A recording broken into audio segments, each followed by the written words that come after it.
Nityananda Ram, Nityananda Ram, Nityananda Ram, Jaya Nityananda Ram.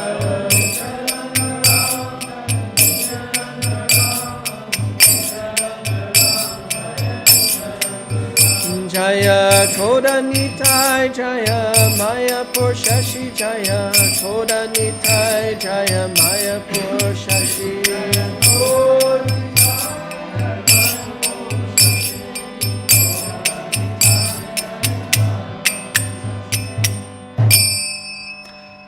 Jai Om Vishnupad Paramahamsa Paravarakacharya Asto Tarasata Sri Srimad Divine Grace Abhay Charanaravinda Bhaktivedanta Swami Maharaj Srila Prabhupada Ki Jai.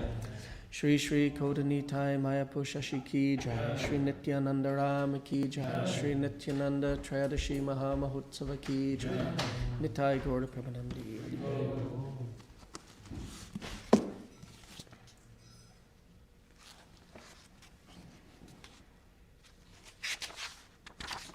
Okay. Is it just in the middle of the paragraph? Okay. So we're reading from Srila Prabhupada Lilamrita, Volume 6, Uniting Two Worlds, chapter entitled At Home in India. The contract was made with ECC, and Mr. Deere presented a progress chart detailing each phase of the work and showing when it would be completed. Srila Prabhupada was pleased with their professional methods despite the higher cost. Now the work would be done as professionally and as quickly as possible, and this was what mattered most. Prabhupada stayed for the greater part of November, and the construction progressed quickly. There was no question of cutting corners to save a little money. Prabhupada explained to Surabhi. The temple had to be a beautiful jewel so that people from all over India would want to come and stay. During the Vrindavan construction, Prabhupada had emphasized, why so much? Why not just simple? But now he was stressing, why not more? The temple should be opulent and ornate with marble everywhere. The hotel should be the finest, with beautifully furnished rooms and an elegant restaurant. And the air-conditioned theatre building should be one of the best in Bombay. Why not marble on the floors, asked Prabhupada, speaking of the hotel rooms. It's going to be very expensive, said Surabhi. Don't worry about the money, Prabhupada said. Can we put marble on the floor? Then do it. Surabhi did it, but tried to save money by putting a cheaper stone in the hotel hallways. When Prabhupada saw it, he was displeased. It should have been all marble, he said. Funds for the Bombay construction came primarily from the sale of books in America, and Srila Prabhupada was regularly receiving reports. On November 18th, Rameshwara sent a telegram with some of the good news. 1 million copies of BTG just printed. Devotees gone wild. Promised to distribute all within 1 month. Spanish Gita just off the press, bringing hundreds of millions to your lotus feet. All possible by your mercy only. When the temple president from ISKCON Denver wrote asking about starting a jewelry business, Srila Prabhupada wrote back disapproving. Why are they doing business? This creates a bad atmosphere. We shall only do one business, and that is book selling. That's all. As soon as you become karmis after business, then spiritual life becomes damaged. This business should not be encouraged anymore. Doing business and not Sankirtan, that is not at all good. Sankirtan is very good. But Grihastas under condition can do other business, only if they give at least 50%, but Sankirtan is the best business. Prabhupada envisioned that book distribution could not only finance Bombay construction, but could also support his even more ambitious plans for Mayapur. Book distribution was good business, and it was the best preaching. It was Prabhupada's formula. American money combined with India's spiritual culture. And he encouraged Rameshwara to motivate the Sankirtan in the USA in accordance with this principle. America has the money, so this is cooperation between the blind man and the lame man. It will make good relations between India and America. The next chance I have for meeting with Indira Gandhi, I shall inform her about how much foreign exchange we are sending. After receiving your encouraging assurance that as book distribution increases, the amount BBT sends will also increase, we are now going to attempt a Kurukshetra project and the Jagannath Puri project. For the time being, we are spending in India, but eventually we will spend everywhere. This will greatly enhance the American spiritual position. Always remain dependent on Guru and Krishna, and your progress will always be assured. Srila Prabhupada Ki Jai.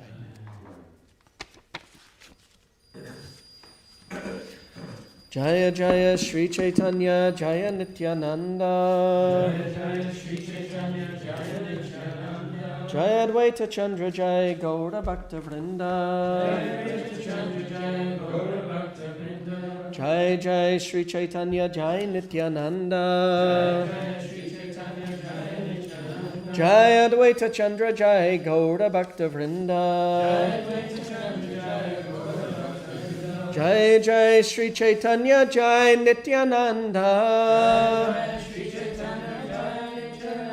Jai Advaita Chandra Jai Gaura Bhakta Vrinda. So 204, right? You got 204? Yeah. Okay. So we're reading from the Sri Chaitanya Charitamrita. This is chapter entitled, this is from the Adi Leela. Chapter number 5, and the chapter is called The Glories of Lord Nityananda Balaram, and this is text 204. Okay, let's have a go at this. Jaya Jaya Nityananda Charanaravinda Jaya Jaya Nityananda Charanaravinda Yanha Hoite Painu Shri Radha Govinda. Yanha Hoite Painu Shri Radha Govinda. Jaya Jaya Nityananda Charanaravinda.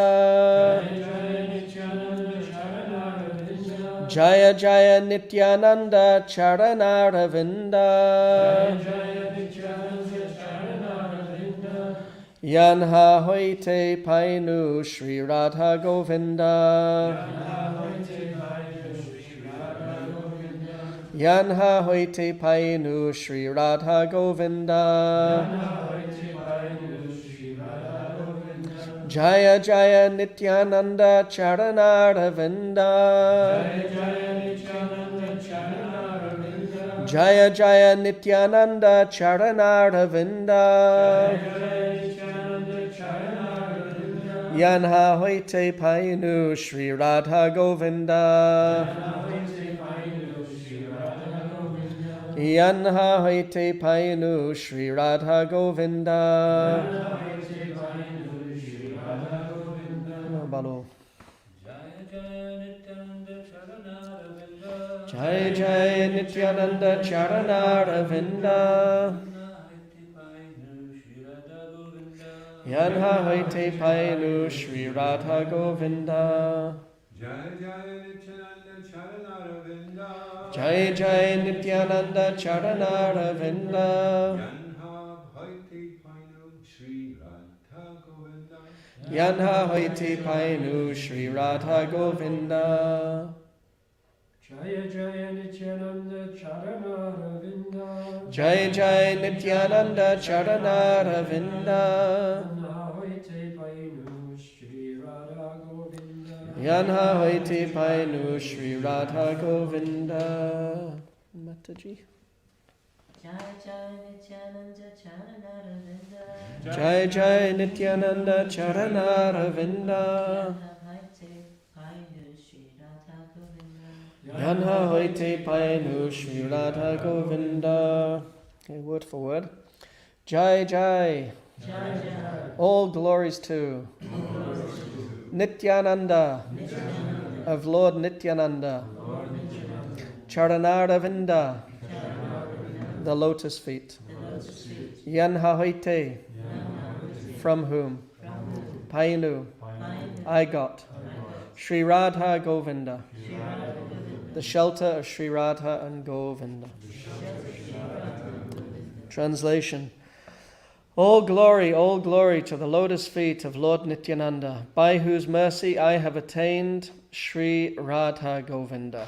Responsively, all glory to the lotus feet of Lord Nityananda, by whose mercy I have attained Shri Radha Govinda. Purport by His Divine Grace, Srila Prabhupada Ki Jai. Srila Narottam Das Thakur, who is famous for his poetic composition known as Pratana, has lamented in one of his prayers, "When will Lord Nityananda be merciful upon me so that I will forget all material desires?"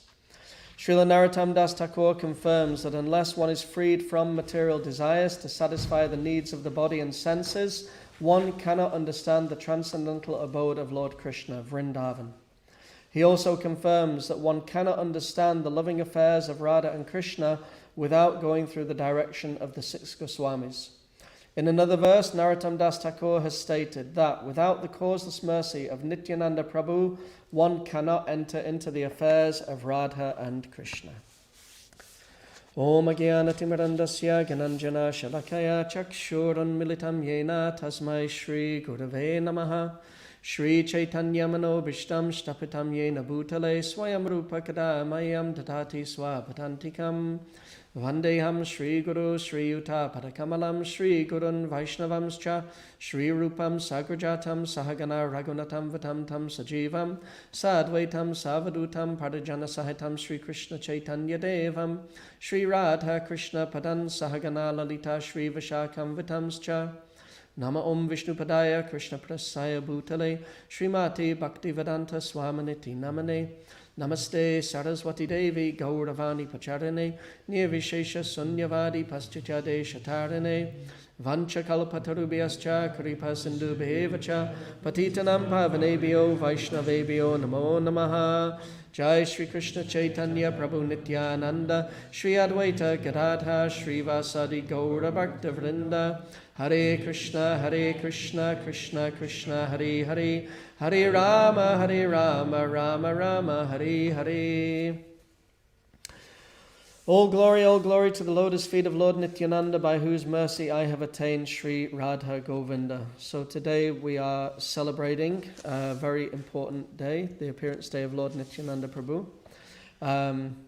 It's kind of interesting how the Vaishnav year goes, because first Advaita Acharya appears and he calls for Lord Chaitanya, and then Nityananda Prabhu appears and he sort of establishes the mission of Lord Chaitanya, sort of establishes that, well, we're going to get into that in a little bit, but establishes the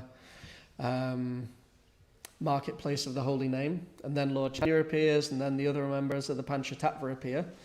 So first of all the Panchatattva appears, and then the Panchatattva, then they bring about the advent first of all of Lord Balaram and then Krishna. Well, first of all, Lord Nrsingadev to protect the Sankirtan movement, and then Balaram appears, and Balaram prepares everything for Krishna's appearance, and then Krishna appears, and then Srila Prabhupada says an interesting thing in the, I think it's in the 10th canto, the Srimad Bhagavatam, when he's describing the appearance, the advent of Lord Krishna. He says when Krishna appears, it's in one of Prabhupada's purports, I've heard Dinabandhu Prabhu, he refers to it, then Prabhupada says that when Krishna appears, then this indicates that very soon the Supreme Goddess of Fortune will also appear. So then last of all comes Srimati Radharani, and she's really the highest goal of Gaudiya Vaishnavas. So you have this whole progression throughout the course of the year. So today we're celebrating the appearance day of Lord Nityananda. Lord Nityananda is Balaram. So when we worship Gaura Nitai, Chaitanya Mahaprabhu, he's Radha and Krishna, and Lord Nityananda is Balaram. But they come in this very, very incredibly merciful and accessible form. And then through worshipping them in that form, then they then reveal these eternal forms of Radha and Krishna and Balaram and the pastimes in Vrindavan. So we worship Radha and Krishna and Balaram through Gaura Nitai, and then by worshipping them through Gaura Nitai reveals these eternal pastimes of Vrindavan. So here in the both in the translation and the purport, Krishnadas Kaviraj Goswami and Srila Prabhupada, they're speaking about the importance and for those of us who actually hope to attain the ultimate gift of Chaitanya Mahaprabhu, which is Vraj Bhakti. Lord Chaitanya ultimately has come to give the pure love for Krishna in the mood of the residents of Vrindavan. Then it's essential that we take shelter of Lord Nityananda.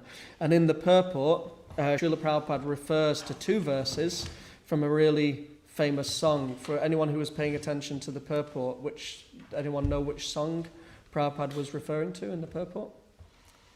No? I'll read again just what Prabhupada says. He says, Narottam Das Thakur has lamented in one of his prayers, when will Lord Nityananda be merciful upon me so that I will forget all material desires? And then later on he says in another verse, Narottam Das Thakur has stated that without the causeless mercy of Nityananda Prabhu, one cannot enter into the affairs of Radha and Krishna. Anyone know which song that is? Dr. Huh? Is that the name of the song? He says that that's the name of the book. That's the name of the book, and in the book is a compilation of prayers. Prabhupada. I thought that as well, but it's actually the same. The one I because it's possibly in all of these songs. So the one I got is Gauranga Balite Habi. I'll read out the translation. I won't read the song. Leave that for someone who knows how to sing. When will that opportune moment come to me when there will be shivering of the body as soon as I chant Lord Gauranga's name? And after the shivering, while chanting Hare Krishna, when will there be tears pouring down from my eyes?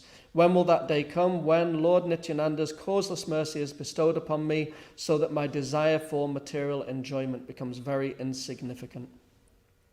When my mind is completely purified, so these are the two verses that Srila Prabhupada is referring to. When my mind is completely purified by being purified by the mercy of Lord Nityananda, being freed from material anxieties and desires, then I shall be able to understand Vrindavan and the conjugal love of Radha and Krishna, and then my spiritual life will be successful. When shall I be very much eager to study the books left by the 6 Goswamis? One has to learn of the conjugal loving affairs of Radha Krishna through the teachings of these 6 Goswamis. Narottam Das always wishes to understand this conjugal love under the direction of the 6 Goswamis. So this is a really, really important principle, because ultimately Lord Chaitanya, he's come to give something very, very, very high. You know, ultimately this is his gift, the Vraj Bhakti, the pure love for Krishna in the mood of the residents of Vrindavan. And this is something very, very high, and which demands a very, very high qualification. And in actual fact, even in previous yugas, Satya Yuga, Treta Yuga, Dwapara Yuga, it was so rare for the great saints and sages to actually attain this Vraj Bhakti, that Vraj Bhakti was practically unheard of before, just prior to the appearance of Chaitanya Mahaprabhu. Who knows which acharya it is that really first put a strong emphasis on Vraj Bhakti in our line?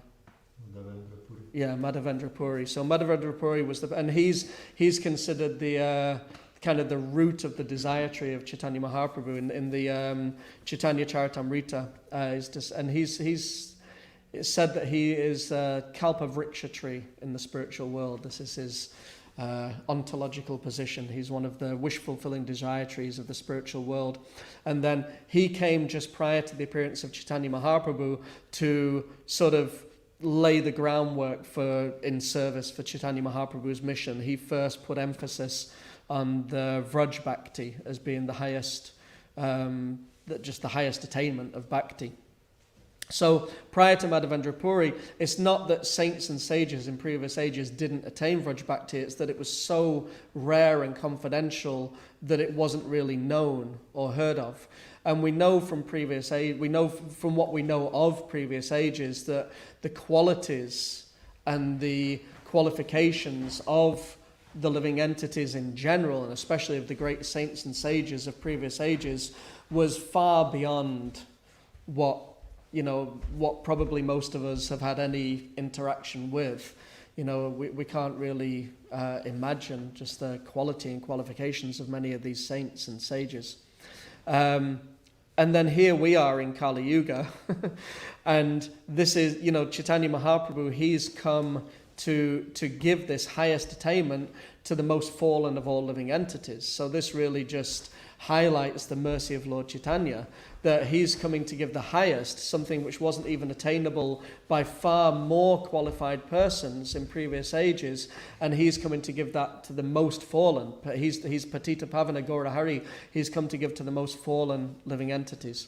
And in order to achieve that, then when he comes to the material world, he brings with him his confidential associates, his expansions, his incarnations, his devotees, to achieve that mission. Like, for instance, Sri Chaitanya Manobhishtam Stapitam Yena Bhutale Swayam Rupa Kadamayam Dadati Swapadantikam. When will Srila Rupa Goswami, who has established within the material world the mission to fulfill the desire of Lord Chaitanya, give me shelter under his lotus feet? So the different devotees and personalities that come with Lord Chaitanya, or come sort of following in the footsteps of Chaitanya Mahaprabhu, then they come to achieve this goal. And certainly this is the case for Lord Nityananda. So Chaitanya Mahaprabhu has come to give Radha Govinda. He's come to give Radha and Krishna in Vrindavan.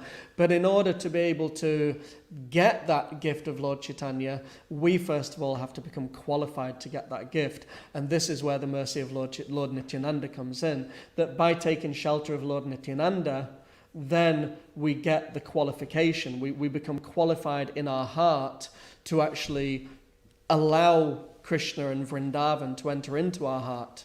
So what is it that's stopping Krishna and Vrindavan and Vraj Bhakti from getting into our heart is all the material desires and the attachments and the contamination, the anartas, which are in our heart.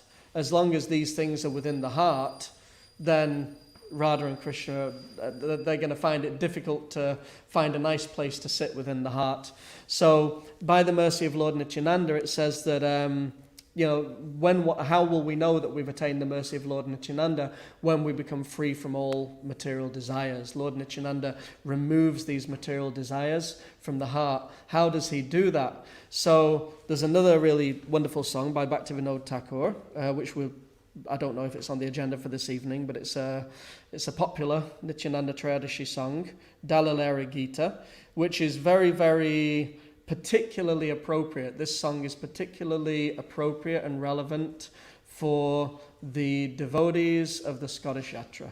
Why? Who can say why? Why is this song particularly very, very special for us? Anyone know? Who knows what the refrain of this song is? Mother Vrinda? Yeah, so this is the song that establishes who Koda Nitai is. Who knows what Koda means? I used to think I knew, and then I found out I was wrong. Go ahead. Nope. It has a few, like many Sanskrit words, it has many meanings. Javit, what were you going to say? Huh? Yeah, proprietor, master. It's the master. Dalalera, Doyal, that means broker. So Dalalera Gita is the song of the broker. But Koda Nitai means that he's the master, he's the owner, he's the boss of the marketplace of the holy name. So Koda Nitai literally means the boss, Nitai. So he's come to bless us all and to employ us, actually. He's come to employ us. I won't try and sing it, but I'll just read a few of the translations for this song by Srila Bhaktivinoda Thakur. Is this one of the songs that will be for this evening? Dalalera Gita? Not sure, okay. I'll just... Anyway, I'm not going to try and sing it. I'll just embarrass myself. And I'll pollute the ears of everyone. I am singing news of great holy tidings. Lord Nityananda himself has opened a marketplace of the holy name in Surabhi Kunj. Who's been to Surabhi Kunj? Anyone? You been, Raghunath? It's really, really nice, Surabhi Kunj. When I was there the first time, in 2007 or 8, it was a lot more simple, and then when we went back last year, they've built a really, really beautiful temple there now, and it's really, really nice, just up the road or down the road from Bhaktivinoda Thakur's house. I'm singing news of great holy tidings. Lord Nityananda himself has opened a marketplace of the holy name in Surabhi Kunj. He is selling the pure holy name in that marketplace for the price of only one's faith. Lord Nityananda, seeing all the devotees becoming attracted, is selling them the holy name after bargaining with them. Oh brother, if you want the holy name, then come with me. We must go to that great soul, Nityananda. You will get the name of Krishna, I will take my commission, and all of our desires will be fulfilled. Lord Nityananda is greatly merciful. Taking only one's faith, he gives the highest ecstasy. If he sees only once tears in the eyes while chanting the name Gaura, then he gives everything to that person. He gives the pure teachings of Krishna to everyone, not caring for their birth, wealth, knowledge, and strength. Now, giving up the illusory snare of Maya, either remain in household life or in the forest as a sannyasi, for no more troubles remain. There is no more fear of the age of Kali. The merciful Nityananda is the holy name even to the Chandalas. Bhaktivinoda calls out, except for the lotus feet of Lord Nityananda, there is no shelter. Sri Nityananda Prabhu Ki Jai. So this is Bhaktivinoda Thakur. He when he was engaging in the mission of Nityananda Prabhu, because Nityananda Prabhu, he established this Namahata, the marketplace of the holy name at Surabhi Kunj. So when Nityananda Prabhu, he was with Chaitanya Mahaprabhu. You know, he travelled throughout India and he went to Puri with Chaitanya Mahaprabhu.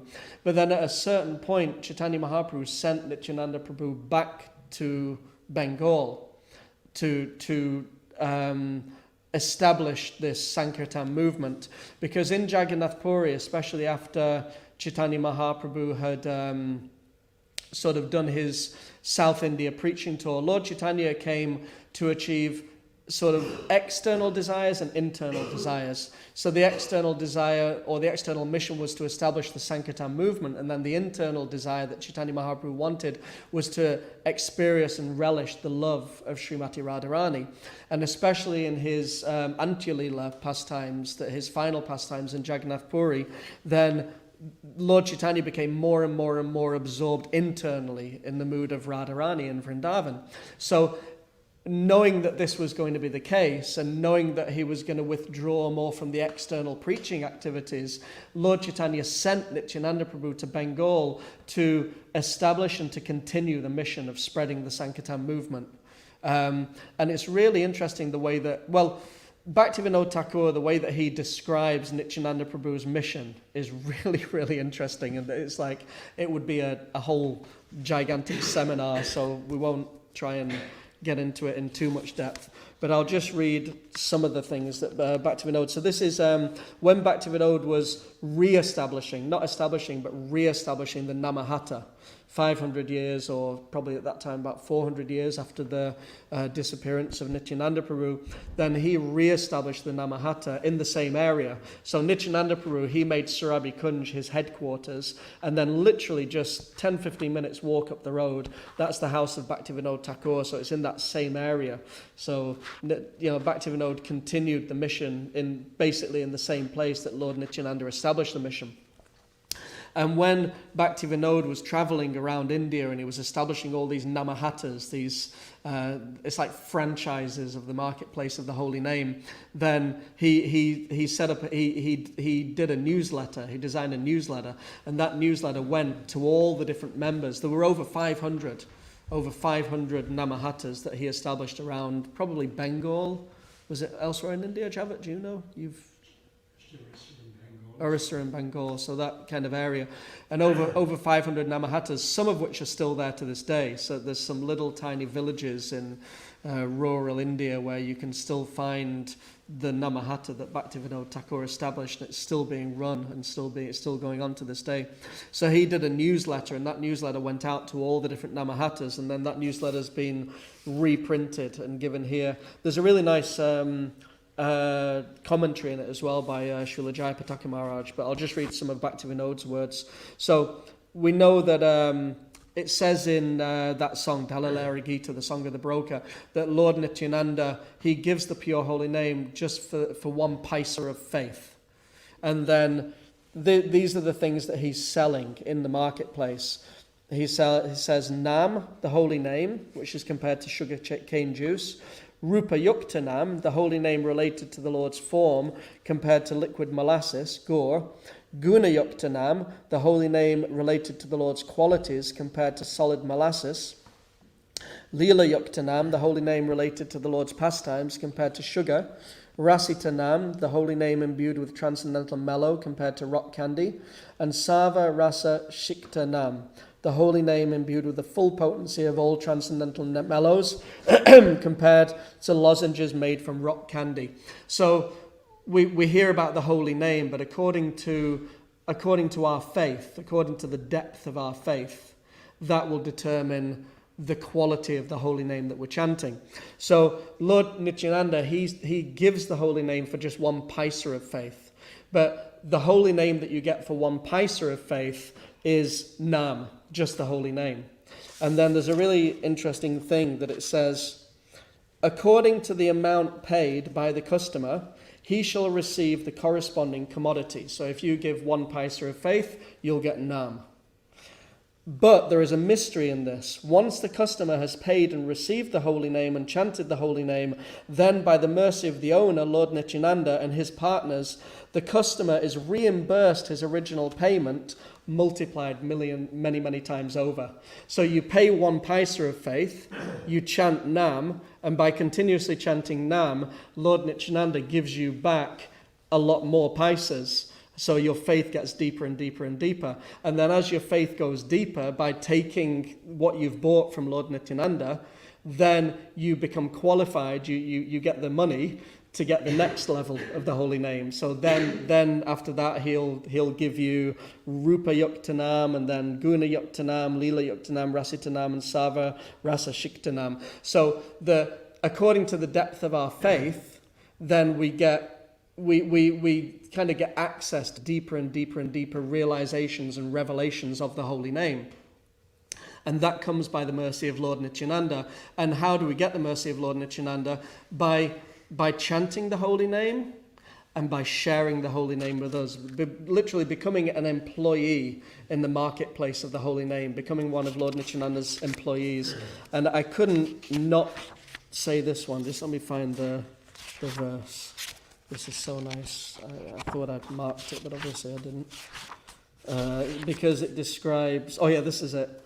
Note, those who have received the special authorization certificate from the chief trader, i.e. the merchants, shopkeepers and traveling salesmen, should deliver their goods along with the chief trader's brand name.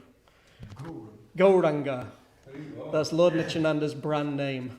So when we become employed by Lord Nityananda, we get the brand name from Lord Nityananda, Gauranga, and then that authorizes us to then become like a traveling salesman on behalf of Nityananda Prabhu.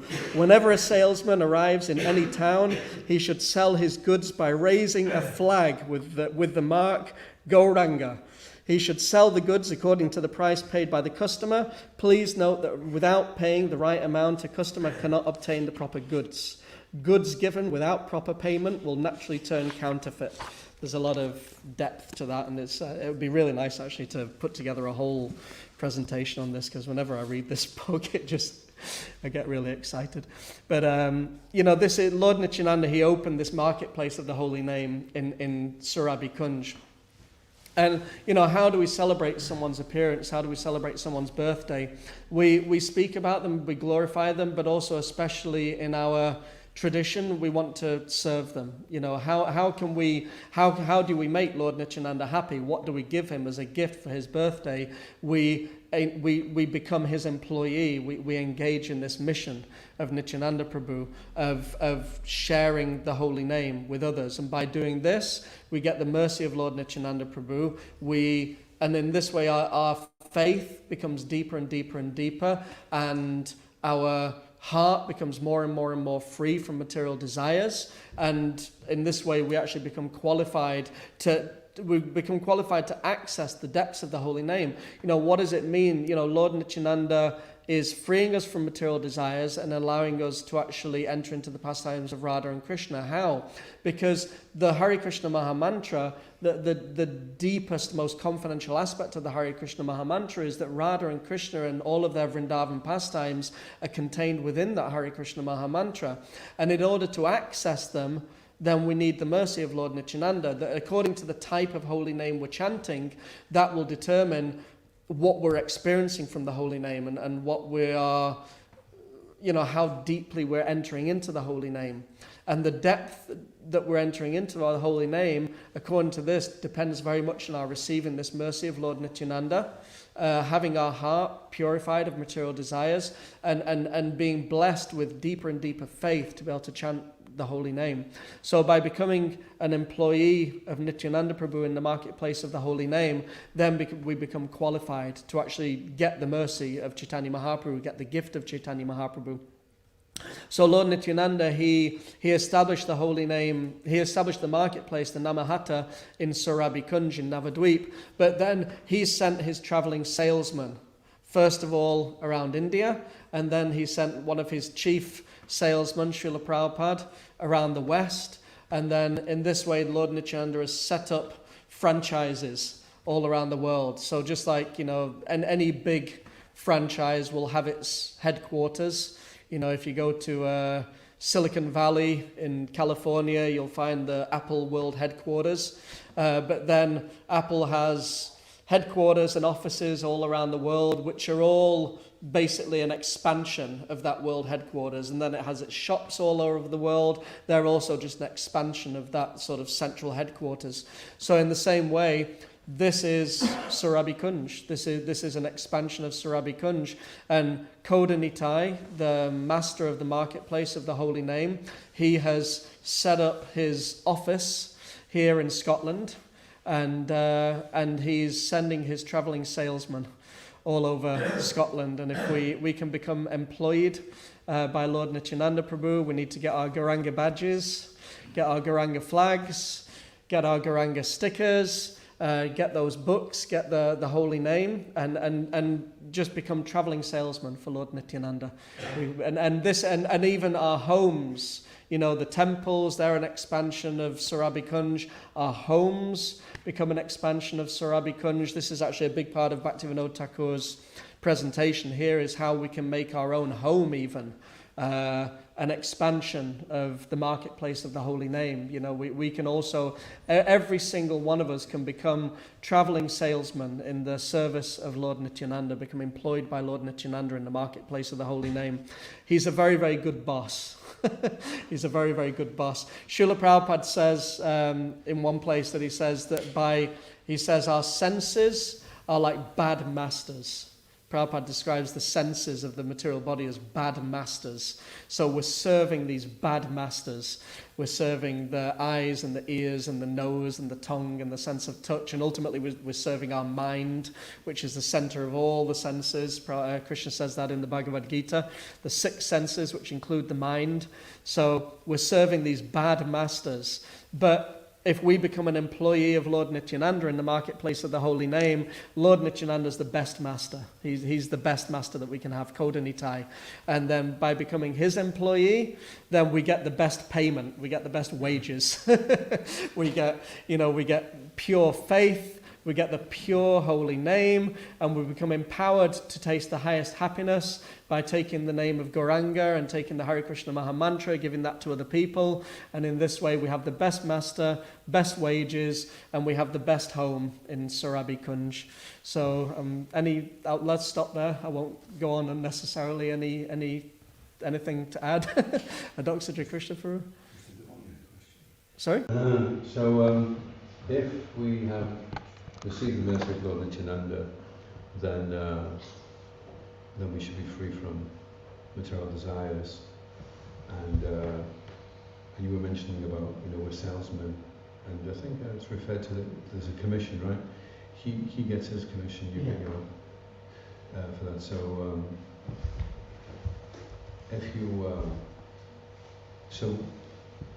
what should be the symptom then? If you don't have the mercy of Nitai, then you won't get any commission, so then that means there won't be an increase of happiness and there won't be a reduction of material desires. If you don't get the mercy. Yeah, if you don't. Yeah, so then we have to get the mercy. And what's the symptom? What is it? When will that opportune moment come to me, when there will be shivering of the body as soon as I chant Lord Gauranga's name? And after the shivering, while chanting Hare Krishna, when will there be tears pouring down from my eyes? So that's why Prabhupada describes in the purport, has lamented that Srila Narottam Das Thakur, who is famous for his poetic composition known as Pratana, has lamented in one of his prayers, when will Lord Nityananda be merciful upon me so that I will forget all material desires? So it's like, we have to do whatever we can to spread this movement, and to the degree that we do that, to the degree that we're able to do that, to that degree we're getting Lord Nityananda's mercy. The Rupa Goswami says we need to be patient. Yeah. When I first heard that, I thought, maybe that will happen next week, and doesn't seem like it's happening very quickly. So it's how to remain enthusiastic and patient even if it's not happening immediately. Well, we need a higher taste. We have to get that higher taste, and also, confidence. Also, Swami says we have to have confidence. It's not necessarily that we're going to be experiencing these symptoms all the time, but if every now and again Lord Nityananda gives us this little glimpse, we can be confident that we have had, in all the years that we've been here, every one of us has had some very, very, very, very deep, very, very special experiences. And that is an indication that, Lord Nityananda, he's seen what we've done, he's giving his mercy, but also he's careful that he doesn't want us to become proud, he doesn't want us to become overly confident, but there's a difference between confidence and overconfidence. So the mercy's there, we're getting the mercy, and also we may think we're not free from material desires, but we're chanting every day, we're reading every day, we're doing service every day. Somehow or other, we keep coming back for more and more and more and more and more. We don't have to. We don't have to. We keep coming back. Why? Because we may think that we have no taste, but there must be some taste there. And there needs to be some confidence. You know, we can't just spend the rest of our lives. You can't, you know, I mean, how is it going to be encouraging to other people if we say, well, I've been here 20, 25, 30, 40 years, I just have no taste for the name, I just have no desire. It's like, well, okay, well then why should I bother coming as well then? You know, there's taste, there's desire. You know, we like reading Prabhupada's books, we like doing kirtan, we probably like chanting japa much more now than we did 30, 40 years ago. We do have taste. We may not be on the highest level of ruchi, but we do have taste. And you know, we are happy in Krishna's service. We are happy when we're reading these things. I get really excited when I read this particular book. You know, we are happy, we do have taste, but we want more taste. And we want more nectar, and we want more mercy. We want to become greedy for it. There's no end. Is that okay? Anything to add to that, or any other points, questions, comments? Is there anything online from anyone? Any questions online, or any comments online, or if anyone would like to make comments or questions online, then please feel free. It's a comment from Ekaterina. Sorry? Comment from Ekaterina. What did she say? I like the example Prabhu mentioned of how when you pay coins, Lord Nityananda gives you the holy name. And when you chant the holy name, Lord Nityananda gives you the coins to access the higher levels of the holy name. It reminds me of completing levels in a computer game or going on a quest. Hare Krishna. Yeah, that's back to Vinod Thakur. I'll see if I can find it. There's so much nectar in this book.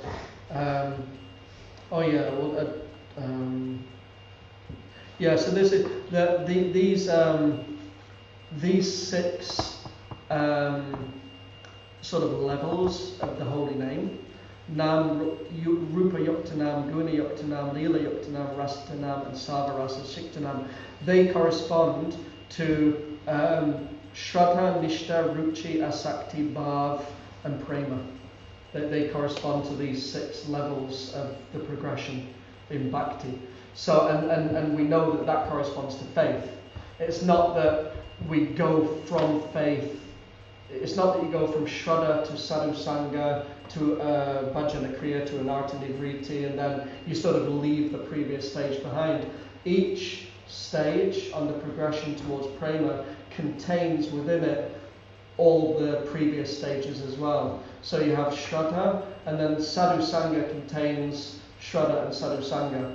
Bhajana Kriya contains Shraddha, Sadhu Sangha, and Bhajana Kriya, and so on and so on and so on. And as you progress to each level or each stage of Bhakti, then each of the previous levels, they go deeper and deeper and deeper. And the one that's, you know, the first level, faith, that's just getting deeper and deeper and deeper and deeper. And according to the depth of our faith, that determines the quality of our sadhu sangha, of our bhajana kriya, of our anartha nivriti, of our nishta ruchi, asakti, bhav, and prema. And it speeds up because as you upgrade the quality of service, then the rate of progression dramatically increases. So it's like once you get to ruchi, it's like liftoff, which there's no drag anymore, and then you really start going places. Yeah, when I was in Vrindavan with Prabhupada Prana, the year that we went together, so it was probably around about 2009 or 10, something like that, and Dinabandhu Prabhu gave class, and he said that from Shraddha to Anartha Nivriti, so Shraddha, so faith, Sadhu Sangha, association of devotees, Bhajana Kriya, sort of beginning to practice the process of devotional service under the guidance of gurus, and then Anartha Nivriti, becoming cleansed of unwanted things in the heart. He said those 4 stages is like going the first stage of a roller coaster. So I'm from Blackpool. I know a few things about roller coasters.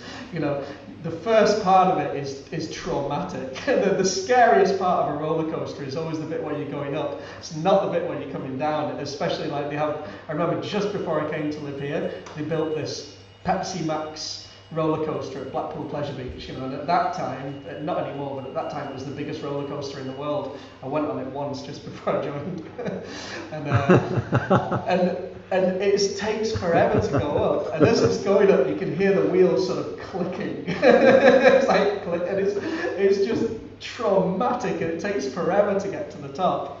And so Dina Bandhu said that's like these first 4 stages, this very, very slow, grinding, traumatic, nauseating kind of journey up to the top of the roller coaster. And then he said once you get to a certain stage of a Narta Nivriti, it's around about 75%, and it was Bhaktisiddhanta Saraswati said around about 75% of a Narta Nivriti, then you go down, and then it's like Nistaruchi, Asakti, it's like, whoa, you kind of fly through the rest of it. So the real grind is an Narta Nivriti. That's the real struggle, and that's where we really have to put in a lot of work. We can't be complacent. We really need to put in the work, and then if we really put in the work, then it'll come. But by, like it's saying, as we're sort of serving Nityananda, so if we're putting in it's kind of saying we take a commission. So if we're just taking Krishna consciousness, then we're getting Lord Nityananda's mercy. But if we're giving Krishna consciousness, then we're getting a commission. We're not only getting the work that we put in, but we're getting the benefit of the work that others put in. It becomes like pyramid sales. Pranpur, you were going to say something there? Yeah. So it's just like, because even in these higher levels, prior to Krishna Prema, then there still are dangers. And just reminded me of something that my wife said sometime not so long ago. It says that you've went through so many different challenges, but the next challenge may be having to, how do you deal with success? So the same in devotional service, I was thinking that as you advance in devotional service and you start to get a higher taste from it, then there are still dangers there, and there are still things we have to be cautious of. And I just wondered if you could maybe say a few things about those, although we're not necessarily on that level, but it's good to know that. I don't know the science of it. It's there, especially like Harinam Chintamani speaks about it, Bhaktivinoda Thakur speaks about it, like the very specific, the doctor, you've studied these books, like he actually gives the very, very specific dangers, right? Oh, you know any of them? Madhura Kandamini is the one that really, and the 6 unsteady forms of devotional service, no different. Yeah. And Shuddhavakti Chintamani really clarifies it. But the main sort of protection against these things is good sadhu sangha and good hearing and chanting. If we can maintain these principles of good hearing and chanting and good sadhu sangha, then that acts as like protection against these things. Which is why I've told the story many times before, but one of my god sisters was at a program in London, and then at the end of the program, a few of them got in a car and they were driving back. Someone was dropping off devotees at different homes on the way back, and she said that it was just all this like prajalpa in the car. It was all devotees were kind of talking about some kind of nonsense things, movies and TV programs and politics, all these kind of things. And then once they sort of got to one of the last houses, the devotee that got out said, "Oh, thank you very much for the lift, and thank you for all the association. Devotee association is such a nice thing, So devotee association doesn't mean that I'm physically in the proximity of a devotee, but we're just talking about all sorts of nonsense. It actually, there's a science to sadhu sangha as well. What do we need to talk about in order for it to constitute sadhu sangha? What do we need to discuss? And in the Narayana Swami's book, Taking Care of Krishna's Devotees, he says the most valuable asset for a devotee is constructive criticism. Wow. He says that's the most valuable thing. It has to be given with support. It has to be someone who's doing it with good intention, and who's doing it to help you, So that's the most valuable asset for a devotee. And it also has to come according to the qualification of the relationship.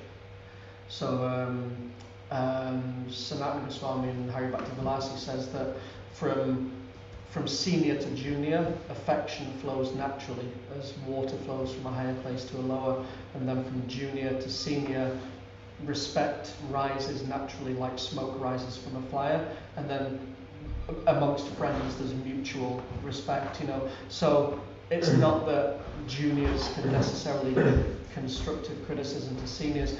The gap sort of narrows a bit as we get a little older. Like for instance, what Sri Ramaswamy said in Shuddha Bhakti Chintamani, he's telling this story at the end, and then he says that part of the journey is that the devotee that's in the story of Nityananda, he's serving under a senior devotee who's maybe 10, 15 years senior to him, and then he sees that devotee as a Shiksha guru.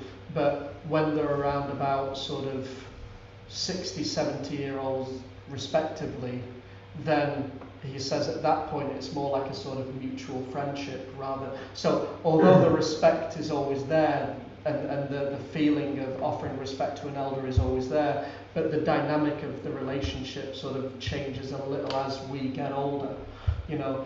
But the general principle is that you don't correct your senior, and you don't give constructive criticism unless they ask for it.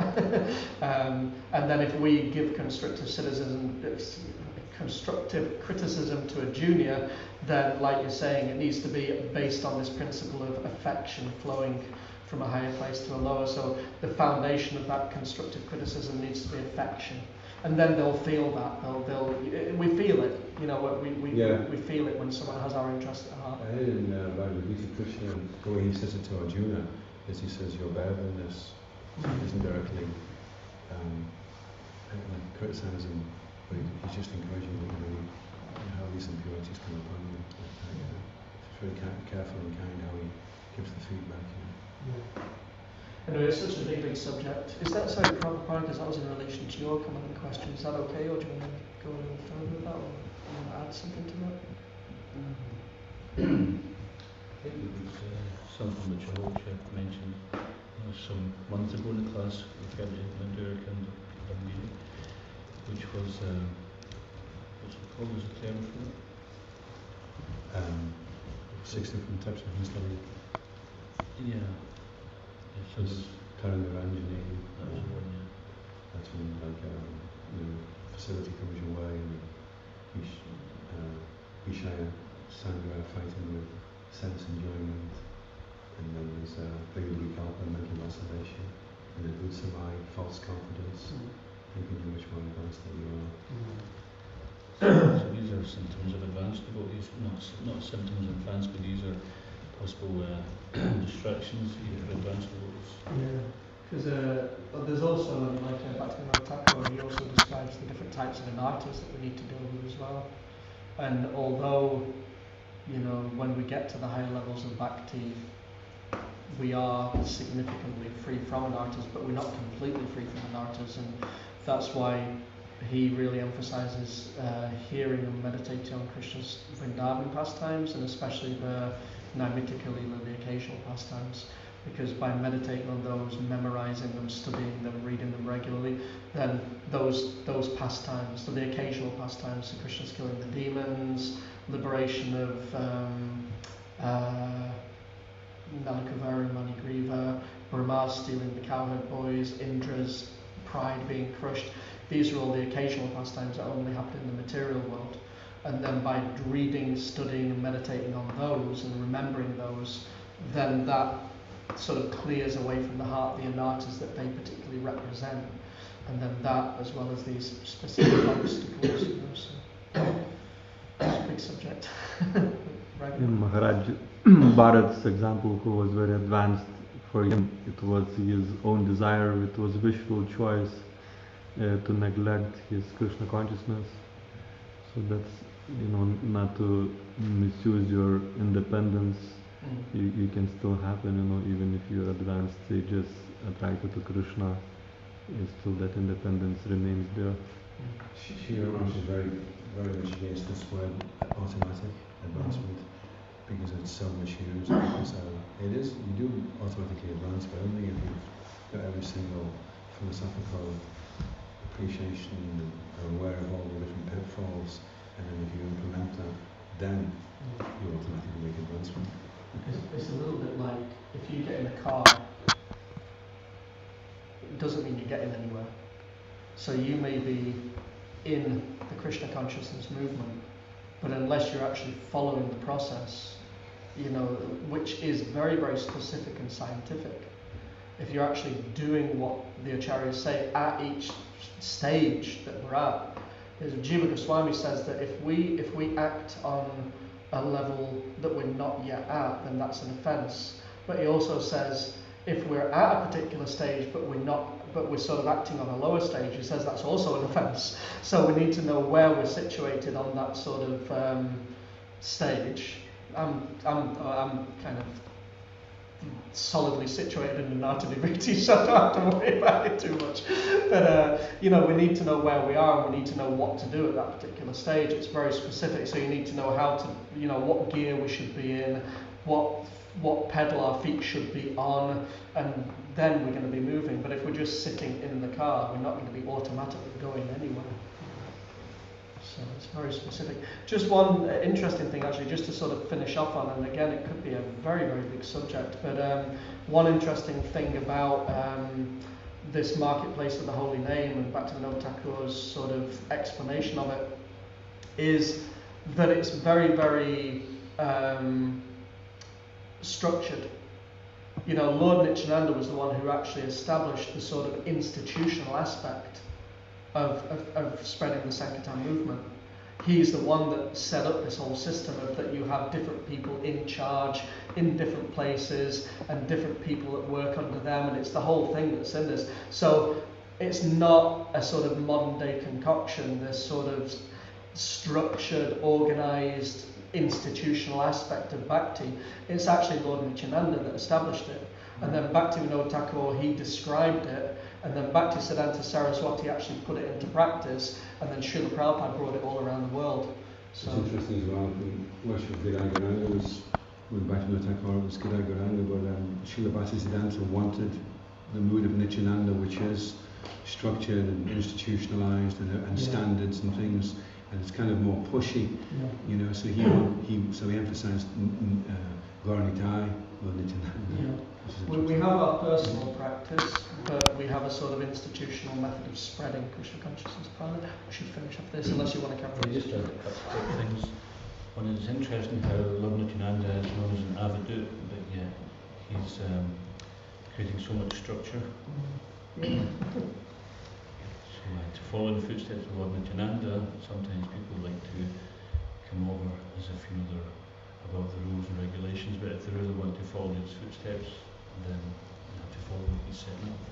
There's another thing I just wanted to share, is that back in the mid-80s, in the ISKCON World Review, which was a newspaper at that time, and there were devotees going out every town and village in Bengal, and they were discovering these Nam hats where Bhaktivinoda Thakur had set up, and the devotees were probably more fired up than the people who seen them coming into the villages. But then when these people seen white devotees not coming into the villages, they were overwhelmed, because this was Bhaktivinoda Thakur's desire, and they seen it come true.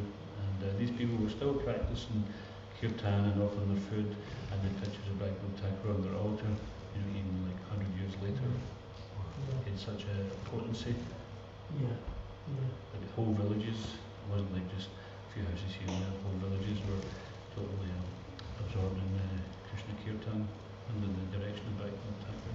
Yeah, that's kind of the whole principle, is we just, you know, whoever we meet, we share Krishna consciousness with them, and then it just spreads and spreads and spreads.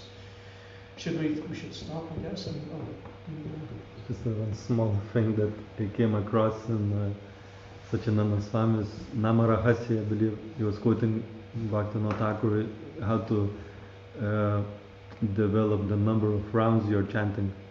And he called, 4 rounds granta. So you build up, 4 rounds and 8 and 12, etc. Like incrementally by 4 rounds. And it was very interesting that actually our Bhakti steps is developed in a granta program as well. Yeah, it's amazing. Jayapataka Maharaj says in here, he gives a really nice commentary, really, really, really nice commentary, and he says that basically, you know, whether we call it Namahata or Bhakti Vriksha or Counselor Program or Bhakti Steps, it's all the same thing. You know, there's different names for it, but the principle is, you know, kind of making people, basically the principle is making people more and more and more and more qualified to practice Bhakti, and as they become more and more qualified, their faith gets deeper and deeper, they get more and more mercy of Lord Nityananda, and they get more and more taste and nectar from the Holy One. Is there anything else for anyone online before we finish?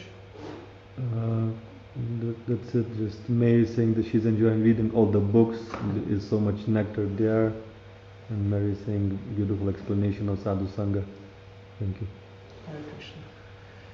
Why not? Okay. Shri Nityananda Prabhu ki jai, Shri Nityananda Traidashi Mahamahotsava ki jai, Shri Bhaktivinoda Thakur ki jai, Shri Prabhupada ki jai, Shri Shri Kodanitai Mayapur Shashi ki jai, Jai Gaura Prabhu. Hari Om. Grace Ramananda Prabhu ki Jai.